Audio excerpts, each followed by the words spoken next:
Bienvenue au Wushugan, la salle des arts martiaux, et pas n'importe laquelle, puisqu'ici on enseigne le Kung Fu, le père de toutes les disciplines de combat. L'école Dragon Tigre de La Rochelle est unique, elle compte 130 élèves et depuis peu, de nouveaux champions de France. Et connaissez-vous un point commun entre le dragon, le tigre ou encore le singe?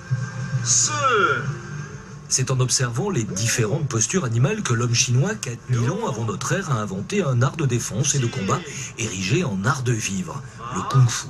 Il en a depuis traversé bien des frontières et des millénaires pour se retrouver là, enseigné à La Rochelle, entre le port de commerce et le stade de rugby. Un peu de la tradition Shaolin, descendue de ces monastères pour le plus grand plaisir des adeptes charentais de la boxe dite des 10 animaux. Il y a plus de 1500 styles de kung-fu différents. Le nôtre, en fait, c'est un style du Sud. On dépend de Shaolin Nan, Shaolin du Sud. La boxe des 10 animaux, en fait, c'est l'application des techniques animalières face à l'être humain. En fait, c'est l'imitation. C'est une boxe mimique, en fait. Donc, ils ont pris, pas nous, des techniques de singes, de serpents, les animaux légendaires comme le phénix, le dragon. Ils les ont assimilés et adaptés à l'individu, tout simplement. C'est un art de défense. Et justement, les protégés de Chiffourod semblent plutôt bien se défendre. Laure et Sébastien sont depuis 15 jours champions de France dans leur catégorie, avec en prime une 3e place pour Adrien.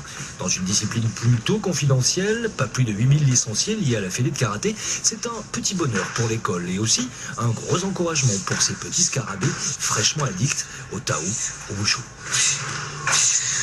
À l'intérieur, ça vous procure des émotions, des sensations, du bien-être, autant dans la tête, autant dans le corps.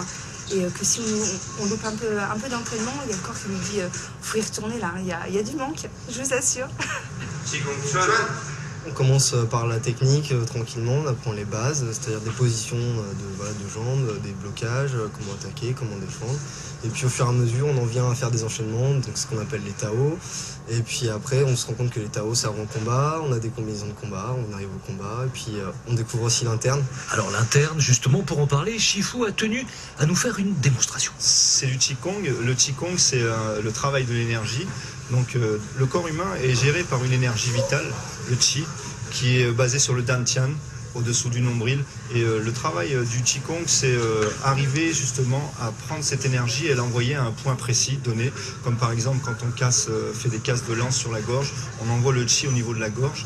Et c'est en fait un renfort tout simplement. C'est comme si on envoyait une bulle d'air quelque part dans un organe, dans un endroit précis, qui nous permet des exercices tels que le casser de lance. Oui. Shifu et Zhu Jiao, son assistante, ont commencé l'aventure il y a 10 ans dans les parcs à La Rochelle avec 5 élèves. Depuis peu, c'est dans leur monastère de Portneuf qu'ils accueillent les adeptes de l'art traditionnel, du Kung Fu. Voilà, c'est la fin de cette édition. Merci de l'avoir suivi. Je vous rappelle que vous pouvez voir tous les journaux de France 3 Atlantique durant une semaine sur france3.fr. Vous avez rendez-vous avec Florian Ringodet dans